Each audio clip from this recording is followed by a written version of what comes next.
Demonyo ka! Anong ginawa mo sa asawa ko? Nagngangalit ang bagang na tanong ko. Wala akong ginawa sa kanya. Inalagaan ko siya habang kasama ko sa isla. Matapang din na sagot nito. Sinuntok ko ito ng paulit-ulit. Ito ang lalaking nanakit kay Kylie noon bago ko siya nakatagpo. Base na rin sa investigasyon ko at kwento ni May na kaibigan ng asawa ko. Ibinigay ko sa tauhan ko ang latigo at gaya ng inaasahan ko'y hinataw nito ang kasabwat at kapatid ni Miracle na ngayon ko lang napagtanto. Demonyo ka! Kahit anong gawin mo, hindi mapupunta si Kaylin sa'yo! Nakakaloko na sigaw nito. Simula pa lang ay akin na siya at pinagsawaan ko. Nagdilim ang paningin ko kaya mabilis na nadampot ko ang baril mula sa mesa na pinaglagyan ko at mabilis na inisenta ito. Malakas at sunod-sunod na putok ang biglang umalingaw-ngaw hanggang sa maubos ang bala sa baril na hawak ko. Malakas na sigaw ni Miracle at ng ama nito ang narinig ko nang tumigil ako at binato sa katawan ng mayabang na lalaking binaril ko ng baril na ginamit ko. Napangisi ako nang masiguro na mananahimik na ito habang buhay dahil sa dami ng tama ng baril na bumaon sa katawan nito. Masyadong matalas ang dila niya kaya iyon mismo ang nagpahamak sa kanya. Masalamat siya at yun lang ang inabot niya dahil sinisiguro ko na higit pa doon ang gagawin ko sa ama at kapatid niya. Napakawalang hiya mo, Mondego! Papatayin kita! Sigaw ng nanghihina na si Fabio Sandoval sa sulok. Naniningi lang ako. Dapat alam niyo ng kahinat na ninyo bago niyo paplinan o kalabanin ako. Matigas na sabi ko. Nilapitan ito ng isa sa mga tauhan ko at pinutol ang bahagi ng katawan nito na iniutos ko kanina. Ginagawa mo ito sa amin dahil lang sa isang babaeng hindi ka mahal at kahit kailan hindi ka na mamahalin. Mapang-uyam na sabi ni Miracle na wala ako nakitang kahit na anong simpatsya para sa kapatid at ama. Such a selfish bitch! Gigil na tumatakbo sa isipan ko matapos makita ko kung paano ang naging reaksyon nito sa karumal-dumal na nakitang sinapit ng pamilya niya. Mukhang sanay na sanay si Miracle sa karahasan at baliwala dito ang sariling pamilya. Tama ngang hinala ko na hindi magagamit dito ang takutin itong papatayin ng buong angkan dahil halatang wala itong pakialam. Ew! Sabi ko kay Miracle nang mag-angat ako ng paningin. Matapang na sinalubong dito ako at wala akong nakitang takot mula dito. Handa ka na bang mamatay? Nakangisi na tanong ko sa babaeng hanggang sa huli ay ayaw sumuko at nagmamatigas na kalabanin ako. Ano pang kailangan mo, Nicolo? Alam ko naman na papatayin mo rin ako. Sigaw nito matapos makatanggap ng sunod-sunod na hampas ng latigo sa katawan. Halos panawan na ng ulirat si Rogie pero nagagawa pa nitong murahin ako kaya sa huli tinapos na ni Brian ang buhay nito. Throw down, Miracle! At malapit ko na rin ihatid sa impyerno ang magaling na tatay mo. Napatitig ito sa akin at bumukas ang luha sa mga mata pero wala akong pakialam. Marami siyang utang sa akin maging sa buhay ng mommy ko, kaya dapat lang ngayon pa lang ay handa na siyang makipagkita kay Satanas na amo niya. Ayun, mamili ka. Gusto mo na bang mamatay o mamaya pa? Tanong ko habang umiikot-ikot ang patalim na hawak ko. Isang beses lang kita tatanungin. And the choice is yours, Miracle. Kitang-kita ko na sa unang pagkakataon ay may takot na bumalatay sa luha ang mukha nito. Kahit patayin mo ko ngayon, Nicolo, mananatili na mahal kita. Kahit piliin mo sa Kailin, hindi kanya mamahalin pa.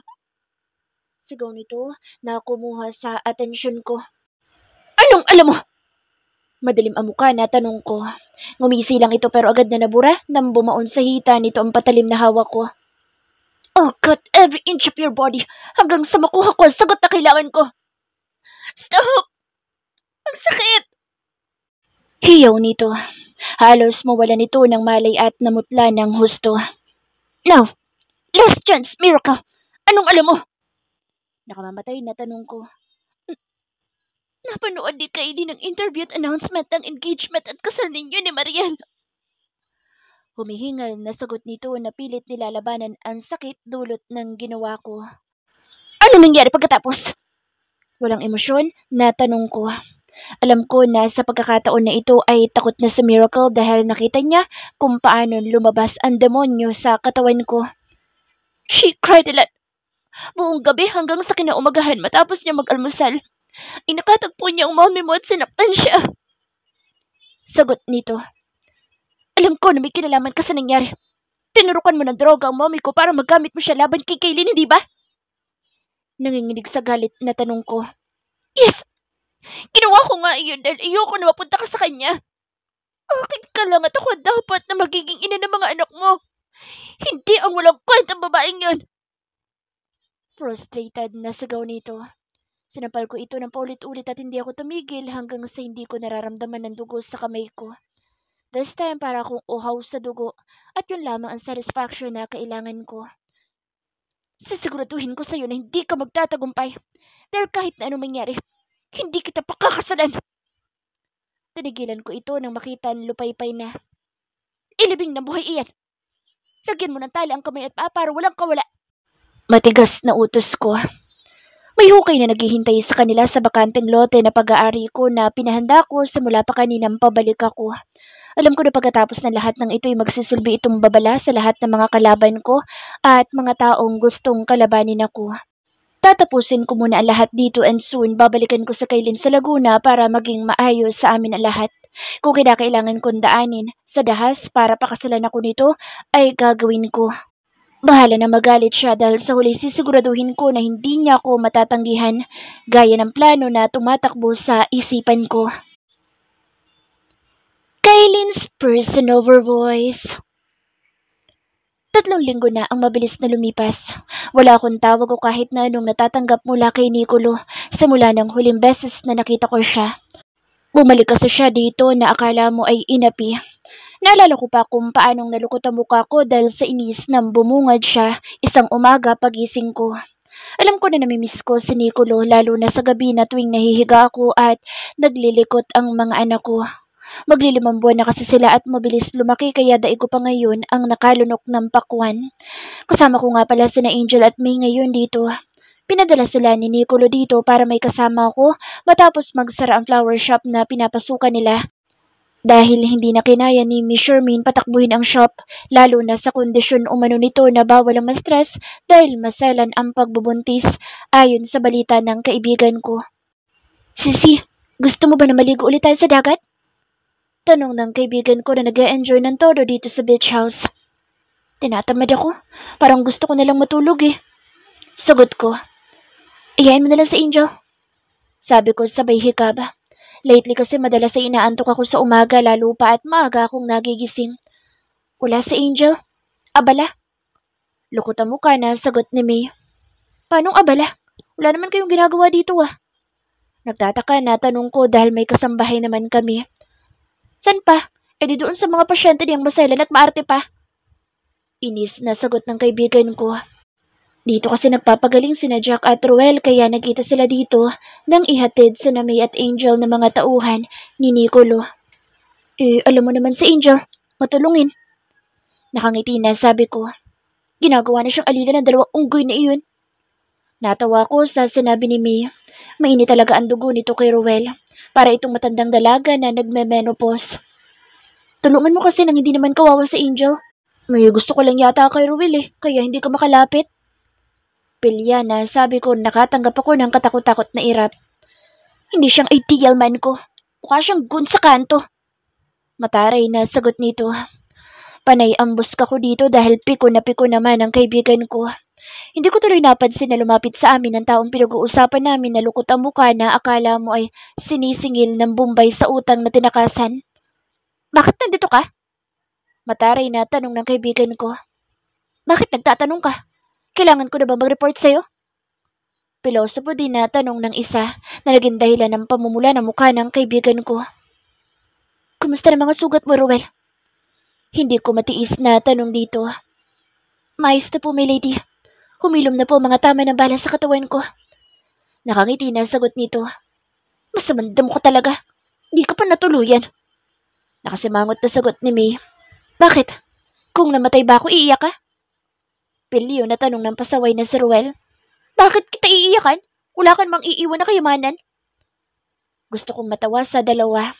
Asot pusa ang paraan nila ng pag-uusap pero namalayan ko na lang na may sense na pala ang usapan nila. May mga properties ako na may iwan sa'yo kung papayag kang ilagay sa pangalan mo. Napangiti ako at tumayo. Saglit lang guys. Naiwan ko ang cellphone ko. Babalikan ko lang saglit. Paalam ko dahil hindi ko matagalan ang sweetness ng dalawang ito sa harapan ko. Nagpapasaringan lang sila kanina pero ngayon nahampas na ni May sa balikat at braso si Roel. Brutal talaga kahit kailan itong kaibigan ko. Ngumiti ako nang tumingin ng kaibigan ko na akmang sasama ito kaya nagmadali na ako nagpaalam kaya wala itong nagawa kundi ang maupo na nakasimangot sa tabi ni Jack. Nangingiti na umakyat ako ng hagdan. Actually, wala naman akong pakaalam sa cellphone ko dahil wala naman ibang tumatawag doon maliban kay Nicolo. Kaya malimit ay nasa loob lang ito ng drawer ko since ginagamit ko lang ito kapag nagbabasa ako ng stories sa Dream Ops na libangan ko. Mas nakakakilig pang magbasa ng story kaysa sa love life kong walang direksyon. Ang walang hiyang si Nicolo, hindi na talaga nagparamdam. Siguro'y abala na sa kasal kaya tahimik ang buhay ko ngayon. May narinig akong ungol, dahilan para matigilan ako sa huling baitang ng hagdan na umakyat ako. Nasundan pa ito ng isa kaya napakunot-no ako. Hindi ako maaaring magkamali. Sigurado ako na si Angel iyon. Hinanap ko ang pinanggagalingan ng tinig at nanlaki ang mga mata ko nang masilip ko ang loob ng nakaawang na pintuan ng silid ni Jack. Ngayon ko lang napagtanto ang dahilan ng ingay na naririnig ko, kaya dali-dali akong humakbang palayo. Wala talaga may dudulot na magandang pagiging usyosera. Ayun tuloy, nakapanood ako at nakakita ng porn. Walang hiya na si Jack. Akala ko ba hindi pa siya magaling pero... basta bahala na sila. Agad na pumasok ako sa loob ng silid ko. Bahala na silang dalawa, total malaki na naman na sila. Isa pa siguro naman ay binata si Jack at hindi siya kagaya ng amo niya na nilandi lang ako tapos hindi naman pinanagutan. Bubulong-bulong at walang pakialam sa mundo na naglakad ako papasok. Biglang kumabog ng malakas ang dibdib ko nang makitang nakatayo si Nicolo sa harap ng sliding door ng silid ko at nakaharap sa dagat gaya ng lagi kong ginagawa araw-araw. Hindi ko siya kinibo at pumasok na ako sa banyo. Maigi na ang maligo ako kaysa mag-init na naman ang ulo ko pag nakikita ko si Nicolo na nandito. Hindi pa ako nakaka-move on sa eksena nila ng fiancé niya sa telebisyon, kaya mahirap na hindi ko siya matansya at kung ano na naman ang masabi ko sa kanya. Dahil abala ko sa iniisip ko ay basta na lang akong nagubad at tumapat sa dutya na binuksan ko. Ito ang mahirap sa buntis. Lagi nila akong pinagpapawisan at ang init sa katawan. Mabuti na lang at nandito ako sa probinsya dahil malaking bagay at tulong sa akin ang malakas at presko na simoy ng hangin. Napapitlag ako nang mula sa likuran ko inaramdaman ko na pumulupot ang braso ni Nicolo sa katawan ko. I miss you, baby. Kayo namang anak natin. Bulong nito sabay patak-patak ng halik sa batok at leg ko. Alam na alam talaga ni Nicolo kung paano landiin ako. Bigla tuloy na nag-init ang pakiramdam ko kahit nasa ilalim kami ng malakas na buhos ng tubig. Napaungol ako nang sipsipin nito ang balat ko. Nahiya akong bigla dahil pakiramdam ko ay ang pangit ko na. Ang laki ng katawan ko ngayon pati na ang tiyan ko.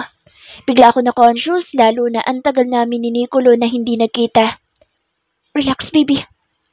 Bulong nito. Nicolo, ano ginagawa mo? Nangihina na tanong ko pero hindi ito sumagot, bagkus ay kinabig lang akong pahapit. Kaya ramdam ko na wala na rin palang saplot ito sa katawan.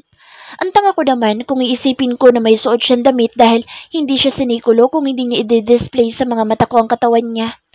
Natulala na lang ako nang mabilis na umikot sa Nicolo na ngayon ay nasa harap ko na at niyakap ako ng mahigpit. Ramdam ko ang malakas na kabog ng dibdib niya dahil ganoon din ang nararamdaman ko sa mga oras na ito. Napakapit na lang ako sa balikat niya na basta na lang inabot nito ang bato ko at siniil ng maalam na halik. Nanginginig tuloy pati mga tuhod at binti ko. Gosh, I miss him too. At inaamin ko iyon sa sarili ko. Walang kahit na anong pag-uusap. Hinayaan ko lang si Nicolo na pagsawaan ang labi ko pero mukhang hindi mangyayari iyon dahil heto siya, gigil at mas lalo pang pinalalim ang mga halik sa labi ko. Nawala ako sa katinuan dulot ng masarap na bagay na naranasan ko. Baliwala nga sa akin kung paano kaming napunta ngayon sa ibabaw ng kama, kahit alam ko na basa pa ang mga katawan namin dalawa. Basta na lang kasi ako nito binuhat at inilapag sa ibabaw ng kama. Pakiramdam ko'y nagrambulan ng mga anak ko sa loob matapos maramdaman ang presensya ng ama. God, they're kicking. Emosyonal at tila hindi makapaniwala na bulalas ni Nicolo. Hey kids, kalma lang kayo. Huwag kayong magulo at gagawa muna kami ng mommy nyo ng kapatid nyo. Narinig kong sabi ni Nicolo sabay halik sa tiyan ko. Siguro'y nakinig ang mga anak namin dahil natahimik sila sa loob ko. Napaiktad na lang ako nang biglang sinunggaban ni Nicolo ang labi ko. Typical na si Nicolo na active sa sex life na akala mo'y hindi nakatikim. As if tiniis siya ng fiancé niya. Natigilan ako sa naisip ko. Masyado ako nadala at bumigay agad ako kay Nicolo.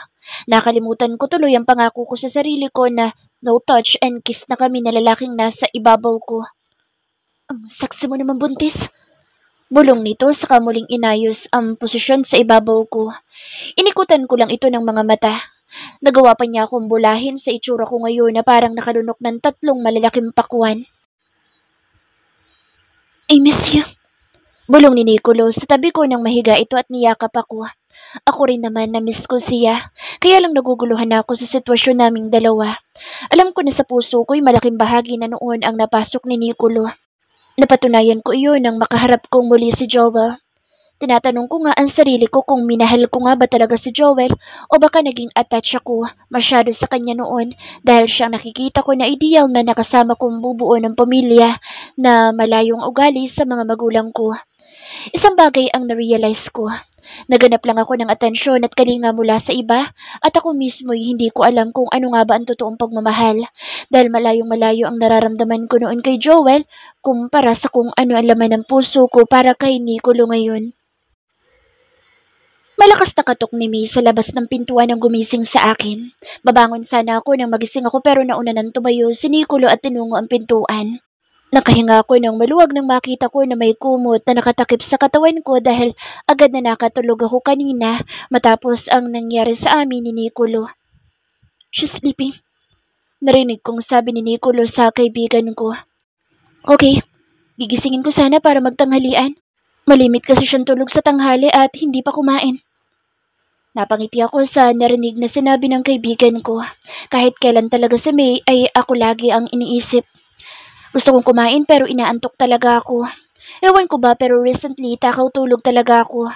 Pakiramdam ko lagi hinahatak ako sa ibabaw ng kama at inaakit na matulog. Baby, wake up. Kailangan mo nang kumain ng tanghalian. Malambing na bulong ni Nicolo sabay baon ang mukha niya sa leeg ko. Bigla ay sumikdo ang malakas na kabog sa dibdib ko dahil sa ginawa nito. Panay na naman kasi ang patak-patak ng halik nito sa balikat at leeg ko. Kapag hindi ka tumayo ngayon, sigurado na hanggang bukas na tayo dito. Tigilan mo ako, Nicolo. Inaantok ako. Piksi ko. Totoo naman kasi na gusto ko lang matulog. Mamaya na lang ako kakain pagising ko. Antok na antok ako at masarap sa pakiramdam na malamig ang silid tapos subad ako at tanging kumot lang ang takip sa katawan ko. Komportable pala ang ganito. Sa susunod nga ganito na lang ang gagawin ko dahil malimit ay aburido ako kapag maalinsangan ang pakiramdam ko. Baby, sige na. Kailangan mong kumain muna bago matulog. Magugutom kayo ng mga baby natin. Tanghali na. Ulit nito.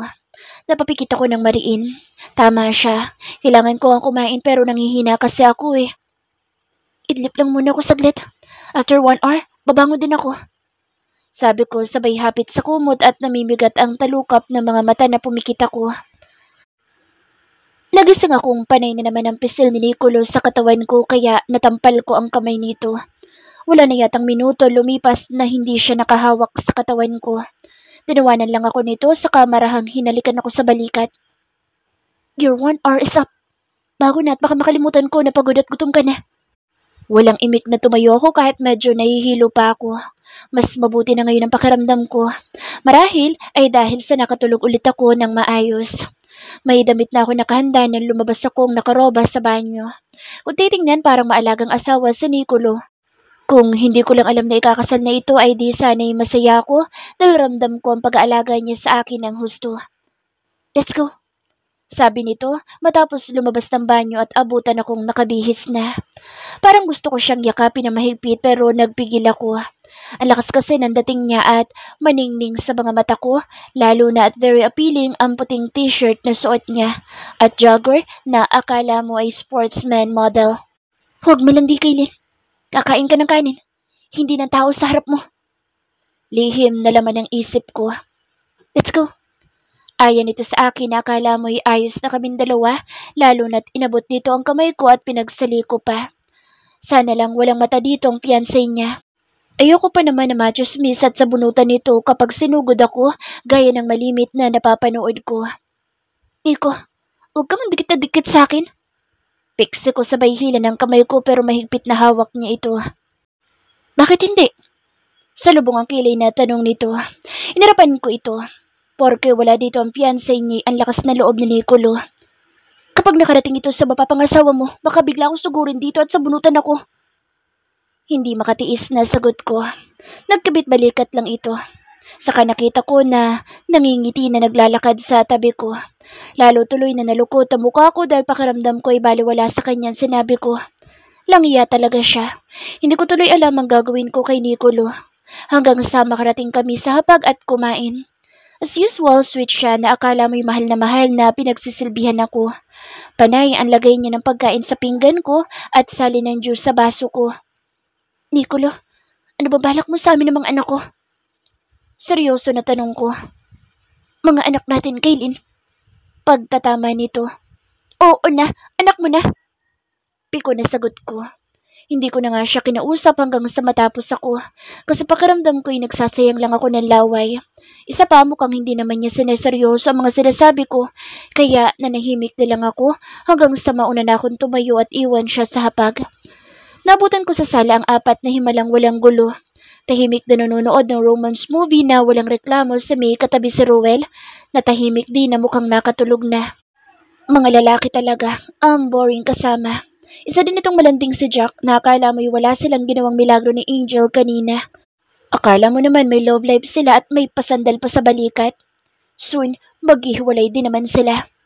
Teka, ang bitter ko naman yata.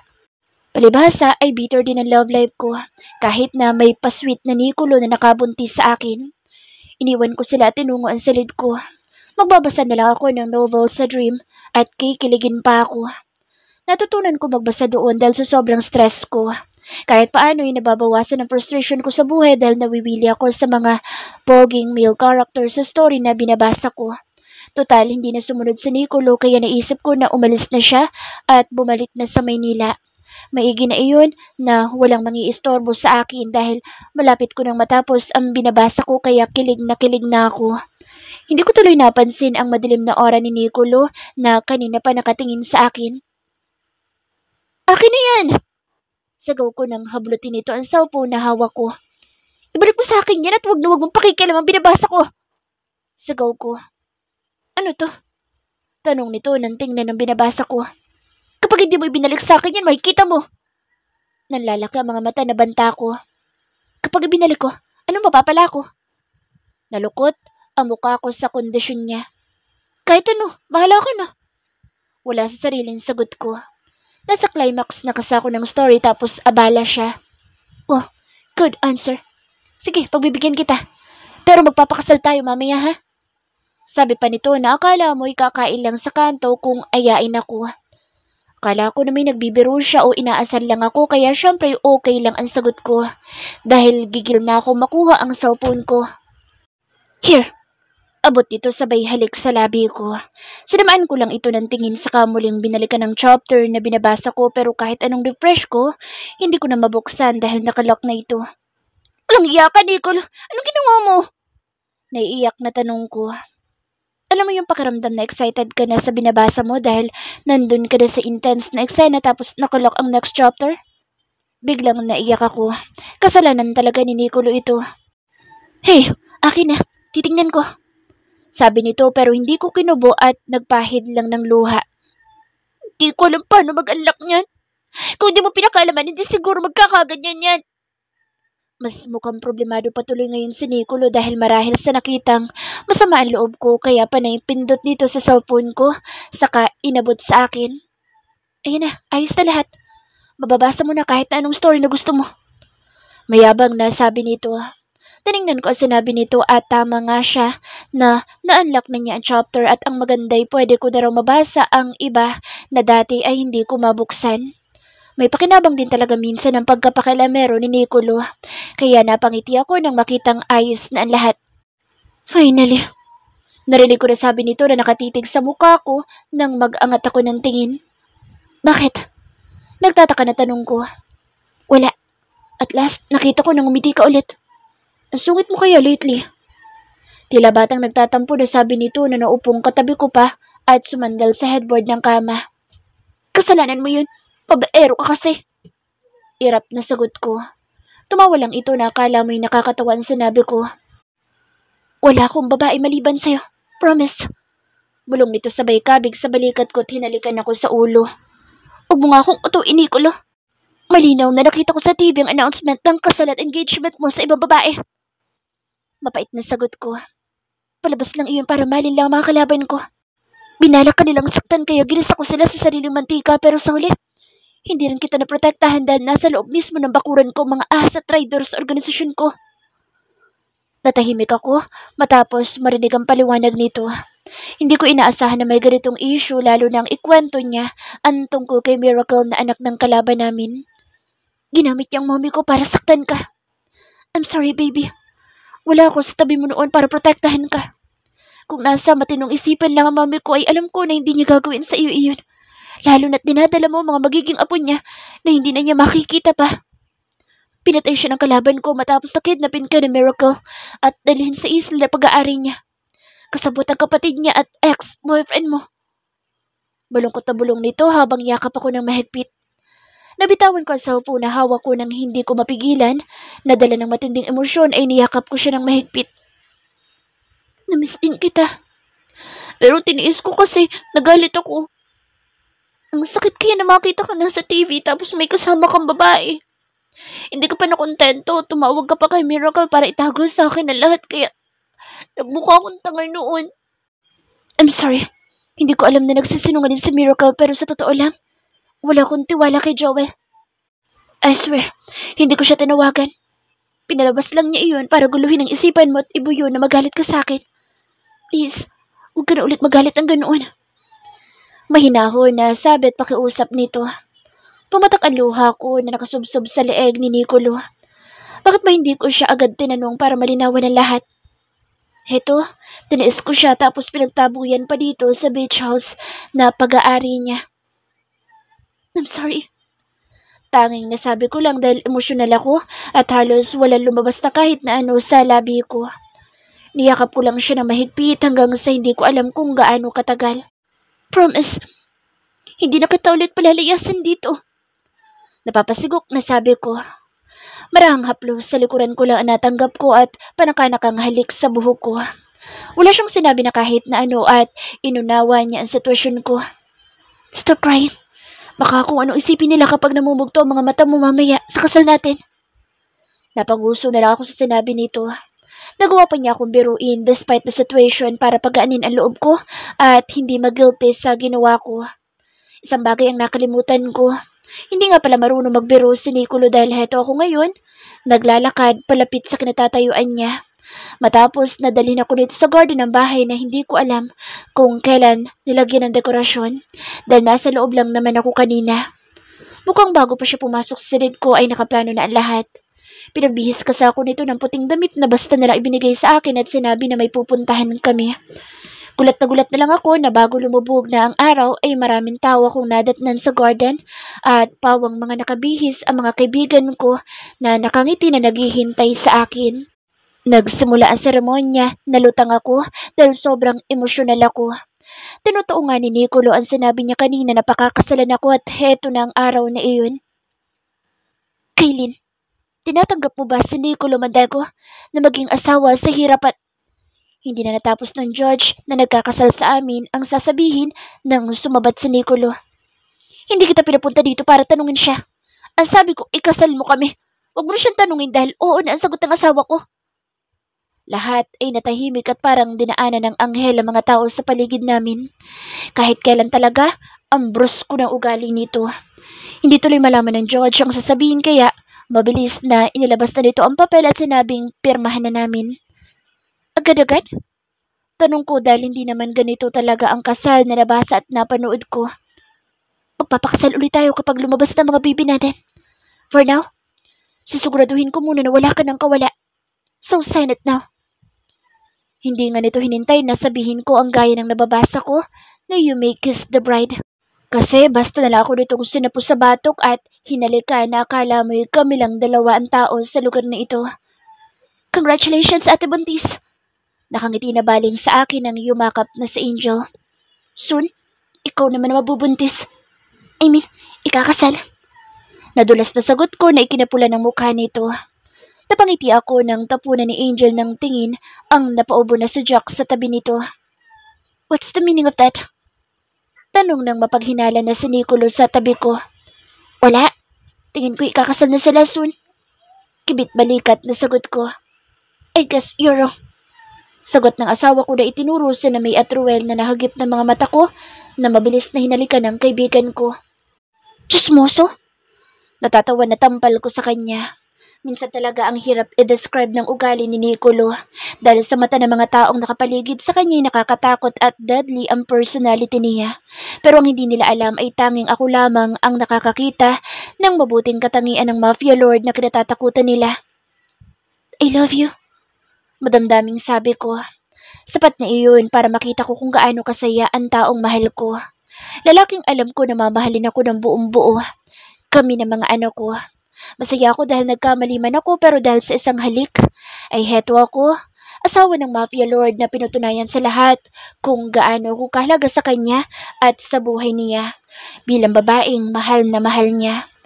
Masaya ako and I'm thankful for everything. He's mine alone. Habang buhay na akin lang siya at sa kanya lang din ako.